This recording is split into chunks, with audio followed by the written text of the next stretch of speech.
L'Afrique est une terre très riche en histoire et à travers les récits, d'innombrables empereurs ont régné à travers les temps. Et dans la plénitude de ces récits, certains rois et empereurs ont marqué leur époque.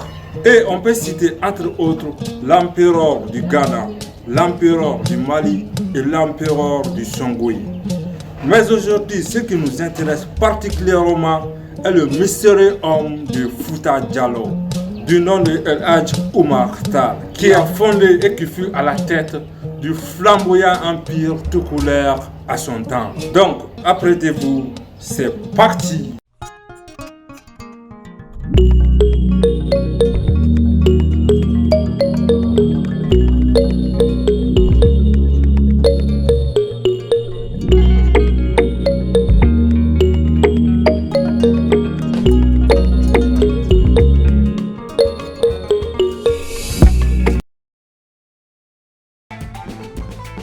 Alors, pour ceux qui sont nouveaux sur la chaîne, abonnez-vous et activez la cloche de notification.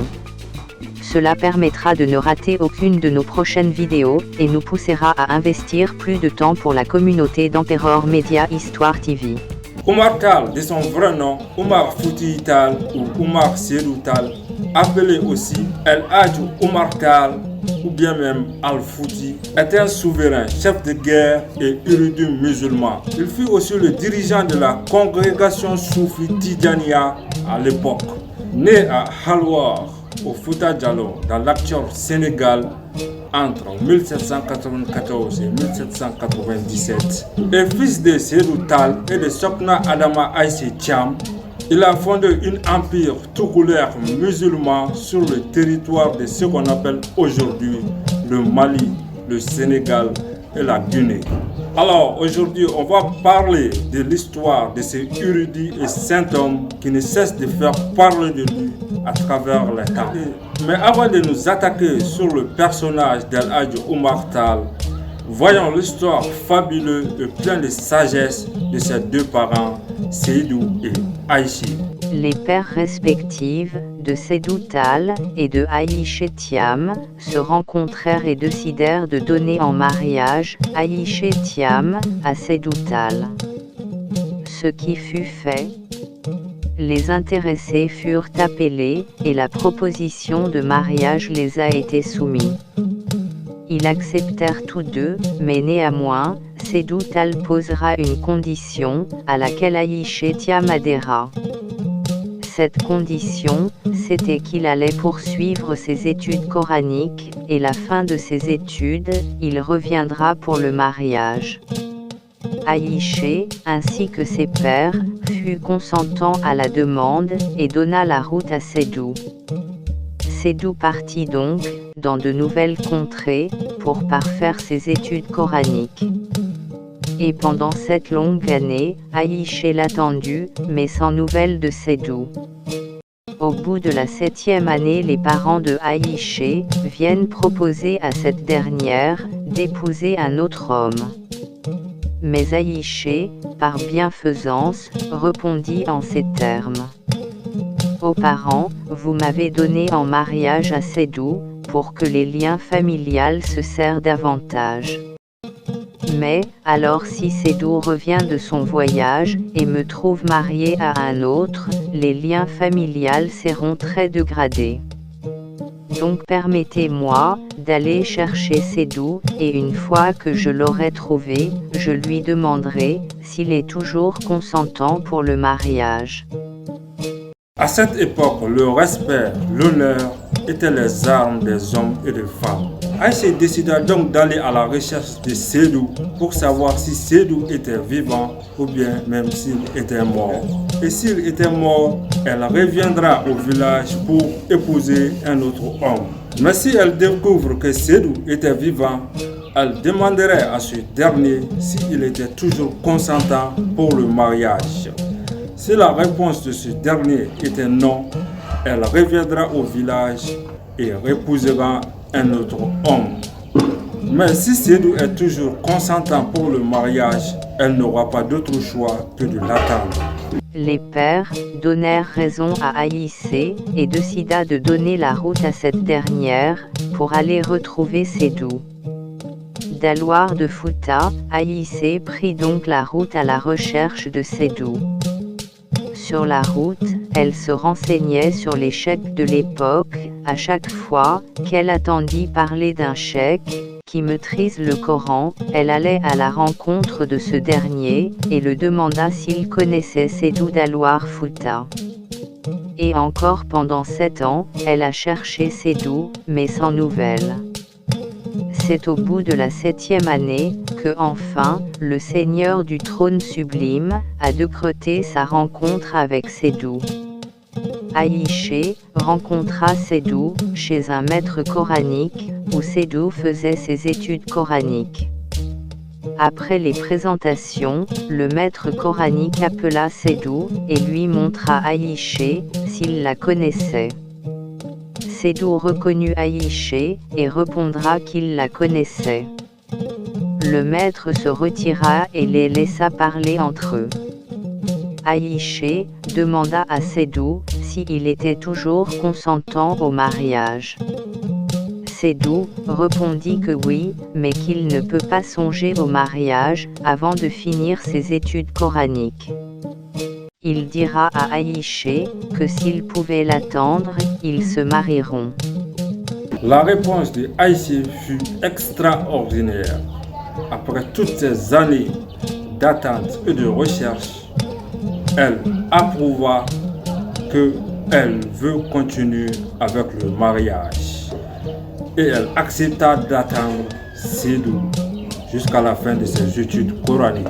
J'imagine un peu les femmes de notre époque faisant un tel sacrifice pour le mariage. C'est quasiment impossible de nos jours.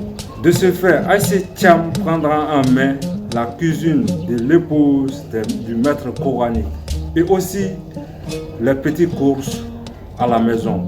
Aïché entreprit donc, à côté de Sédou, un apprentissage qui durera 7 longues années. Et pendant ces 7 longues années, elle fut une femme vive d'esprit, et toujours prête à faire les commissions dans la famille nuit et jour. Elle n'a dédaigné personne d'un mauvais œil, et encore moins de disputes.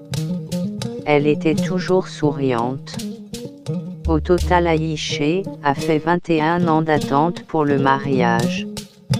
Les 7 premières années, elle l'a fait à Aloir en attendant Sédou. Les 7 années qui suivirent, elle l'a fait en recherchant Sédou. Et les 7 dernières, elle l'a fait aux côtés de Sédou.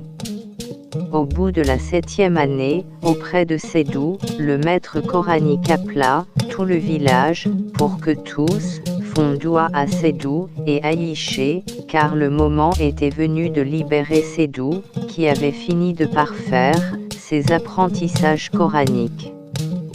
Tous ont fait des douas, ce jour-là, à Aïché et Sédou. Sédou et Aïssé prirent donc la route et se rendirent à Aloir au Fouta. Au-delà, ils célébrèrent leur mariage au vu et au su de tous. Mais après tous ces sacrifices de Aïssé Thiam, Sédou voulut être convaincu de la sincérité et des qualités de cette dernière. Alors, il prépara une dernière épreuve. Après leur mariage, et juste après 2 mois, Aïché, comme d'habitude, prépara le dîner de Sédou. Mais, ce jour-là, Sédou voulait tester la sincérité et les qualités de Aïché. Il dira à Aïché que la nourriture est immangeable et de l'amener hors de sa vue. Aïché, choquée, alla préparer un 2e repas la même nuit. Elle a fini de cuisiner ce repas vers minuit du soir. De nouveau, elle vient servir Sédou à manger.